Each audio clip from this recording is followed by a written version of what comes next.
Hello friends, welcome to the English classes. आपके moment book का यानी सप्लीमेंट्री रीडर का ये 4th चैप्टर है in the kingdom of fools यानी मूर्खों के साम्राज्य में। इसके राइटर हैं A.K. रामानुजन। तो आज हम लोग इस वीडियो सेशन में इसका ट्रू फॉल्स स्टेटमेंट करेंगे। इसको हम हिंदी में भी बताएंगे और इसका इंग्लिश भी रीड करेंगे।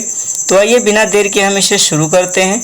लेकिन यदि आप इस चैनल पर पहली बार विजिट कर रहे हैं तो इसको सब्सक्राइब कर सकते हैं और बेल आइकन को दबा सकते हैं, जिससे कि हमारे वीडियोस के लेटेस्ट नोटिफिकेशन आप तक पहुंच पाए। तो आइए बिना देर के इसे शुरू करते हैं। ट्रू फॉल्स स्टेटमेंट यानी सही या गलत बयान। से whether the following statements are true और फॉल्स, यानी कहें कि निम्नलिखित कथन जो है वो सही है या गलत है। इसका फर्स्ट नंबर है, it was not the minister but the king who was an idiot, यानी यह मंत्री नहीं बल्कि राजा जो था वो मूर्ख था। ये फॉल्स है, दिस इज फॉल्स। यदि आप इस लेसन को पढ़े होंगे तो आप समझे होंगे कि मिनिस्टर भी मूर्ख थे, राजा के साथ साथ उसके मंत्री भी मूर्ख थे।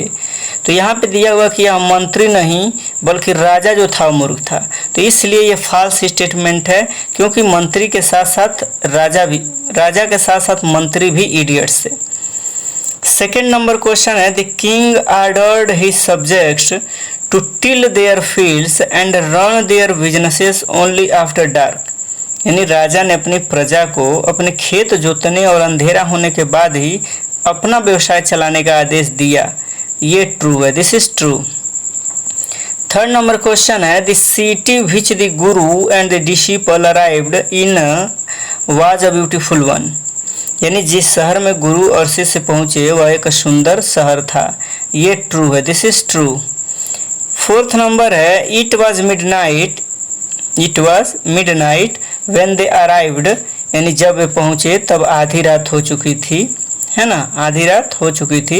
And so there was no one about, और इसलिए वहाँ कोई नहीं था। ये फॉल्स है, दिस इज फॉल्स।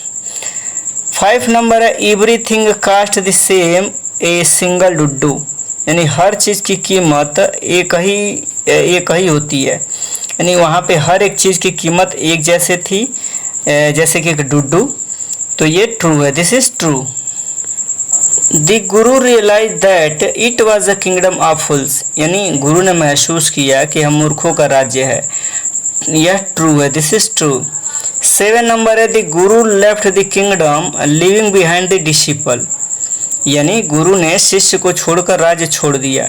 ये ट्रू है, ये सही है, क्योंकि उसने शिष्य को छोड़ दिया। शिष्य जिद कर रहा था नहीं हमको यहीं अच्छा है, तो गुरु ने वहाँ छोड़ दिया और निकल गए।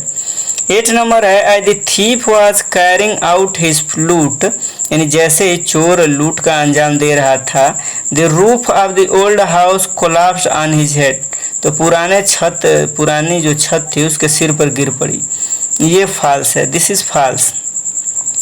9 नंबर है, the thief's father ran to the king and complaint, यानी चोर के पिता ने दौड़कर राजा के पास गए और शिकायत की।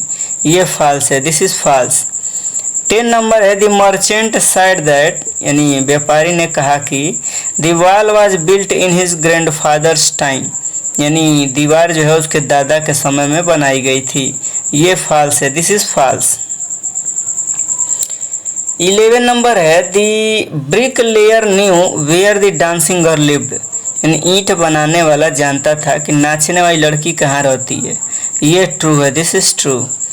12 नंबर है, the girl had given some gold to the goldsmith to make some jewellery for her, यानी लड़की ने सुनार को उसके लिए कुछ आभूषण बनाने के लिए सोना दिया था। ये ट्रू है, दिस इज ट्रू। 13 नंबर है, the gold Smith was hiding in a corner of his neighbours shop, यानी सुनार जो था अपने पड़ोसी की दुकान में एक कोने में छिपा था। ये फॉल्स है, दिस इज फॉल्स। 14 नंबर है, you know how patient rich man are, यानी आप तो जानते हो कि अमीर आदमी कितने धैर्यवान होते हैं, यानी कितने पेशेंट होते हैं ना, पेशेंस धैर्यवान होते हैं। ये फॉल्स है, दिस इज फॉल्स। 15 नंबर है, the merchant was none other than the original owner of the house whose wall had fallen, यानी व्यापारी कोई और नहीं बल्कि उस घर का आलसी असली मालिक ही था जिसकी दीवार गिर गई थी। असली मालिक है ना। ये ट्रू है, दिस इज ट्रू। 16 नंबर है the rich merchant was somehow too fat to be properly executed on the stake, यानी अमीर व्यापारी जो था किसी भी तरह इतना मोटा था कि उसे दांव पर ठीक से निष्पादित नहीं किया जा सकता था। ये फॉल्स है, दिस इज फॉल्स। 17 नंबर है the disciple had fattened himself for months on bananas and rice and wheat and ghee, यानी शिष्य जो था महीनों तक केले और चावल और गेहूं और घी का सेवन किया था। ये ट्रू है, दिस इज ट्रू।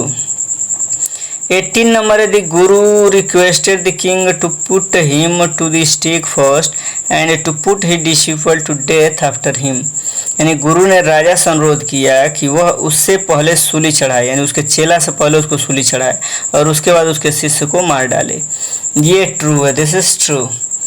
19 नंबर है the king order the execution postpone to the next day, यानी राजा ने फांसी को अगले दिन के लिए स्थगित करने का आदेश दिया। ये ट्रू है, दिस इज ट्रू। 20 नंबर है seeing the dead bodies of the king and the minister the people were dilated, यानी राजा और मंत्री के शवों को देखकर लोग प्रसन्न हुए। ये फॉल्स है, दिस इज फॉल्स। तो उम्मीद करते हैं कि वीडियो आपको पसंद आया होगा। यदि पसंद आया होगा तो अपने क्लासमेट के साथ इसे शेयर कीजिएगा। Thank you, thanks for watching.